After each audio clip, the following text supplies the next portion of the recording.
여러분 안녕하세요.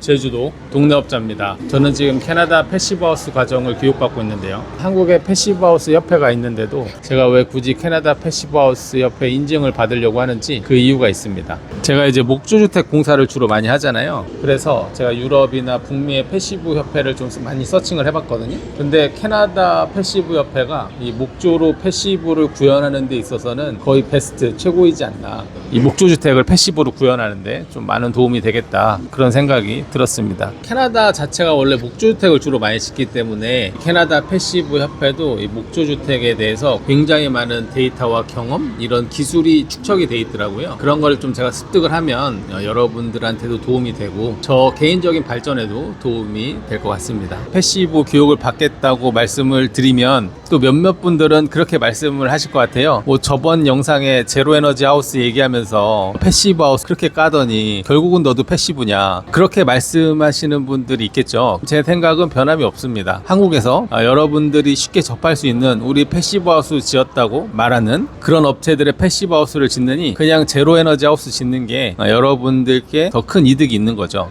여러분들이 더 많은 장점을 가져갈 수가 있습니다. 정부에서 하는 거기 때문에 아무래도 여러분들한테 혜택을 많이 주죠. 하지만 뭐 국내 패시브 하우스는 그런 게 없잖아요. 그리고 또 이 제로 에너지랑 패시브가 두 개가 비교 대상이 될 수밖에 없을 것 같아요. 국내 시장 자체를 봤을 때. 그러면은 제가 제로 에너지에 대해서 말하건 패시브에 대해서 말하건 두 개 다 어느 정도 잘 알고 있어야 되잖아요. 그래야지 여러분들한테 정확한 팩트를 근거한 그런 정보를 드릴 수 있고 뭐 집을 짓는데 도움을 드릴 수 있을 것 같아요. 뭐 물론 제가 슈퍼이 인증을 받았기 때문에 슈퍼이나 패시브나 그렇게 크게 다르진 않습니다. 일맥상통하는데 패시브의 디테일을 좀 알아야지 완성도 있는 정보를 여러분들한테 전달해 드릴 수 있을 것 같아요. 지금 이 교육 과정이 4주차가 됐거든요. 이제 5월까지 진행을 하고 5월에 마지막 시험이 있는데 이제 그거를 통과하면은 제가 신청한 PHPP 과정이 끝나는 겁니다. 이 패시브가 과정이 코스가 좀 단계별로 있어요. 단계가 아니라 분야별로 있다고 설명하는 게 좀 좋을 것 같습니다.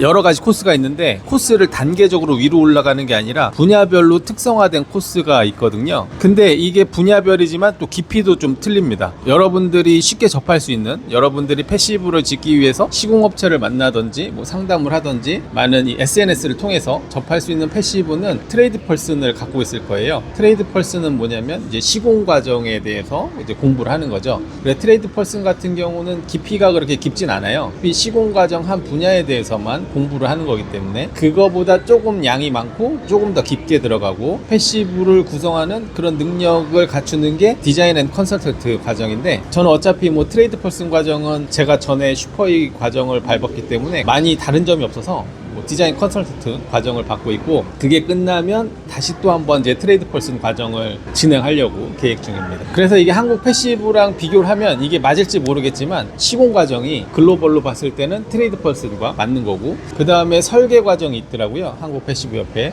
그게 지금 제가 밟고 있는 이제 디자인 컨설턴트 과정인 것 같습니다. 뭐 그렇게 매치를 하면은 뭐 편할 것 같아요.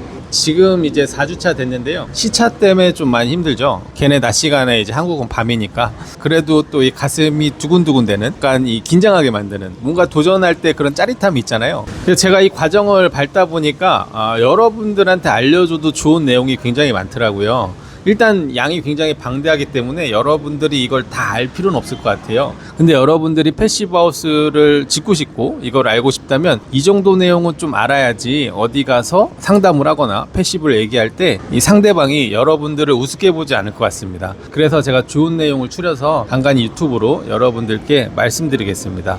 오늘 첫 번째 내용은 에너지 밸런스랑 패시브 하우스의 5가지 원칙, 이제 5 프린시플이 있는데 그거에 대해서 여러분들께 설명드리고 같이 한번 알아보겠습니다. 먼저 5분짜리 간단한 영상을 보여드릴게요. 이거 제가 여러분들한테 보여드리려고 번역도 다 해놨거든요. 제가 번역하고 이런 거를 별로 좋아하지 않습니다. 제가 여러분들께 집 짓기에 대해서 많은 정보를 알려드리기 위해서 나름 노력을 많이 합니다. 여러분들은 이 영상을 보시면 제가 뭐 큰 거 바라는 게 아니고 구독이랑 좋아요 좀 많이 눌러주시고 지금 보면 이 밑에 구독 버튼 있거든요. 지금 눌러주시면 감사하겠습니다. 또 이 영상이 정말 도움이 된다면 많이 퍼뜨려가지고 공유 좀 해주시고 하셔서 다른 분들도 또 같이 보고 도움이 될 수 있게 그렇게 하면 좋을 것 같습니다.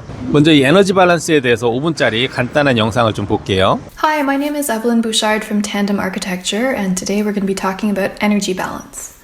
Whenever there's a temperature difference between the interior of a building and outdoors, there will be heat loss. That loss will occur through the building envelope, so through the walls, the roof, and the slab.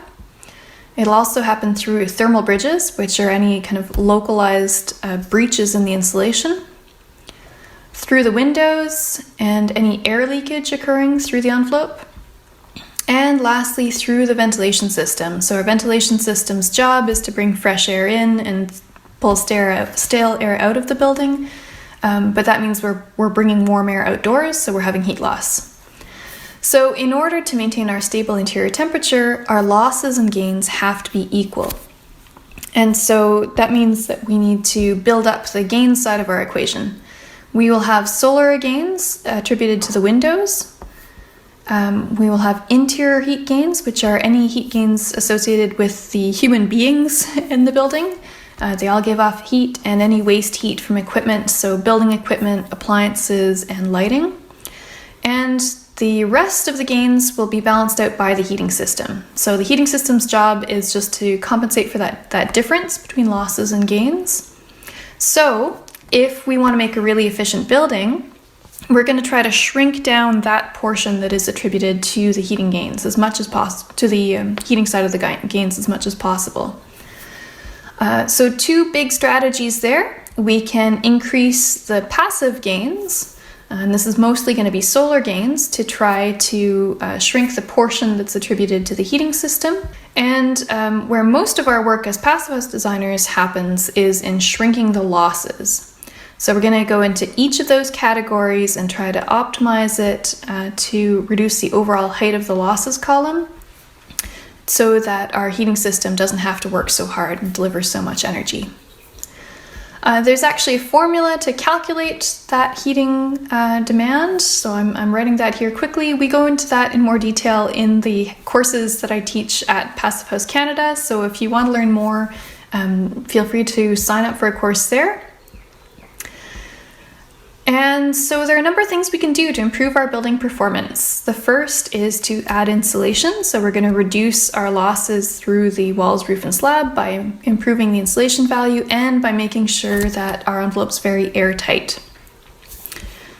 So that's going to reduce our air leakage. Then we'll minimize thermal bridges. So we're going to look at all of our details and try to optimize them for airtightness and reduce the amount of thermal bridging. We will pick high-performance windows and optimize their solar orientation, so triple glazed, good insulated frame, and a good installation detail. And lastly, when it comes to our ventilation system, we're going to pick a ventilation system that includes heat recovery so that the warm air that's being evacuated from the building is going to preheat the fresh air coming in. So these 5 principles are kind of the building blocks of Passive House. And there where we spend a lot of time, a lot of design time, and the outcome of that is that we can reduce the heating demand of a building by 75 to 90% compared to a building that just meets the minimum requirements of the building code, mostly relying on passive strategies. If you'd like to learn more, 그래서 여러분들이 내가 쓰는 에너지를 최대한 줄이고 얻을 수 있는 에너지를 최대한 늘리면 어느 순간 얘네들이 그래프상 제로가 되면 이게 넷제로입니다. 이거를 최대한 줄이는 게 또 이제 패시브의 하나의 목적이 되는 거죠. 사실 이 패시브를 구현하고 이런 고단열 주택을 구현하는 데 있어가지고 제가 굉장히 아쉬운 게 뭐냐면 저 같은 이런 업체나 이 관련된 일을 하는 분들이 이런 말을 굉장히 어렵게 해요. 괜히 안 써도 되는 그런 어려운 말을 써가면서 예비 건축주들에게 혼동을 더 주는 거죠. 자기네들이 굉장히 대단한 걸 알고 있는 것처럼 보이게 할 수도 있고, 하지만 이 원리를 보면 굉장히 심플하고 간단합니다. 이 기본 원리가 있는 거고, 이 원리를 충족시키기 위해서 그 많은 디테일들이 있는 거죠. 이런 기본 원리만 알고 있어도 패시브나 이런 고단열 주택의 50% 이상은 여러분들이 인지하고 있다고 생각이 됩니다. 이건 제 개인적인 생각인데요. 국내 패시브 현황을 보면은 어떤 분들은 패시브를 뭐 굉장히 기술 집약적이고 뭐 대단한 것처럼 얘기하는 분들도 있고, 어떤 분들은 기본적인 원리도 모르면서 뭐 패시브는 이렇다 저렇다 얘기하는 분도 있습니다. 뭐 벽체만 두껍다고 다 패시브가 되는 건 아니죠.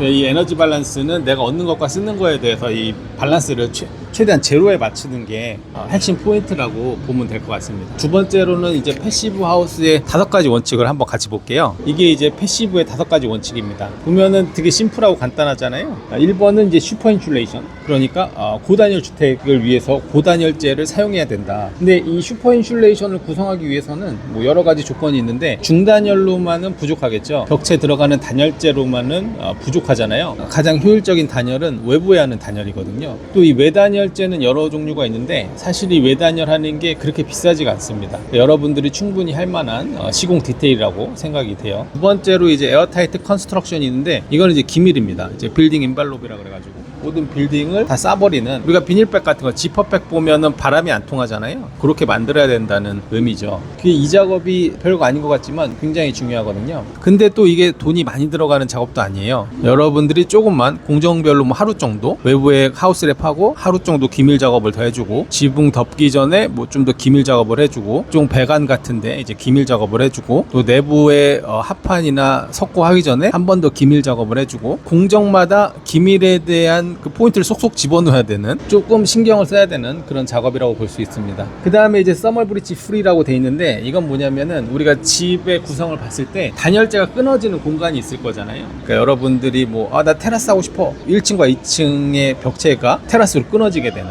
그래서 거기에 열교 현상이 이제 생길 수밖에 없는 거죠. 그런 열교 현상이 생기면 이제 결로도 생길 수 있고 곰팡이도 필 수 있고 하기 때문에 이 서멀 브릿지를 최대한 막아주는 디자인을 해야지 여러분들이 패시브에 근접한 그런 집을 구현을 할 수 있는 거죠. 이 3번 서멀 브릿지 프리 같은 경우는 이제 건축주들과 좀 충돌되는 부분이 많이 있을 거예요.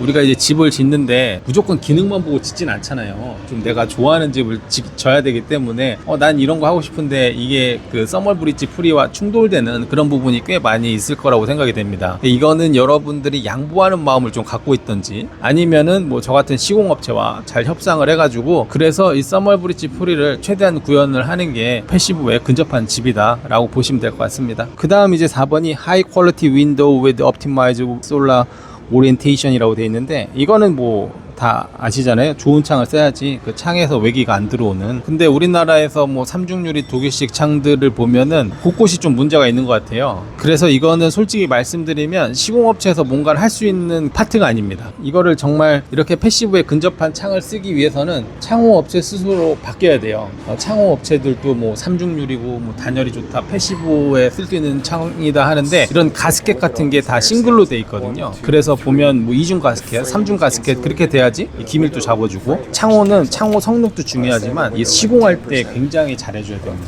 골조 프레임 간격이 있을 수밖에 없잖아요. 바람이 안 새게 잘 기밀 작업을 해주나, 이게 굉장히 중요한 거죠. 그래서 이 4번 같은 경우 창호에서 생기는 결로, 이런 외기, 이런 거는 이 창호업체 스스로 바뀌어야 되는데, 제가 여러 업체를 만나보고 이 창 저 창 써봤는데 잘 안 바뀔 것 같아요. 이거는 좀 고질적인 문제가 되지 않을까 그렇게 생각이 됩니다. 그 다음 이제 5번이 벤틸레이션 시스템 with heat recovery라고 돼 있는데, 이거는 이제 우리가 그렇게 집을 기밀막 그렇게 비닐팩처럼 지퍼팩처럼 해놨을 때 공기가 통하지 않잖아요. 그래서 강제적인 환기 장치가 필요하다. 메카니컬 벤틸레이션이라는 그런 장비를 통해서 실내 환기를 외부 공기랑 바꿔주는 거죠. 그걸 바꿔줄 때 열 에너지가 손실이 안 되게 그런 장비를 써야 된다, 그런 얘기입니다. 벤틸레이션에 관해서는 제가 따로 또 영상을 많이 올려드리니까 그렇게 참조하시면 될 것 같고, 사실 정말 이런 패시브 하우스를 정확히 구현하기 위해서는 지금 제가 사용하는 이런 스팟 방식, 그러니까 벽부형, 이런 거는 패시브 하우스에 맞지는 않다고 생각을 해요. 저는 습도 조절까지 완벽히 되는 그런 벤틸레이션을 써야 되는데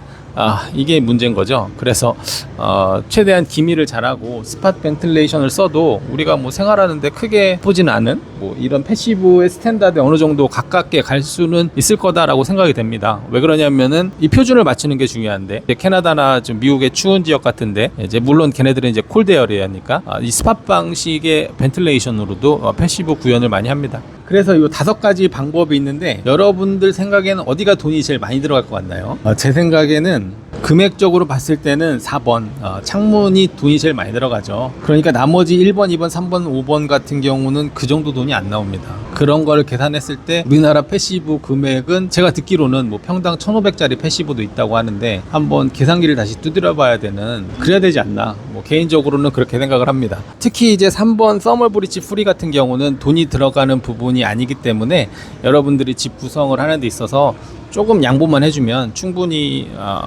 건축주로서 조금 양보만 해주면 충분히 이런 거는 구현을 할 수 있다고 생각이 됩니다. 네, 오늘은 제가 왜 캐나다 패시브 하우스에서 공부를 하고 있고, 그리고 이 패시브 하우스에서 여러분들이 알면 좋을 만한 정보를 말씀드렸습니다.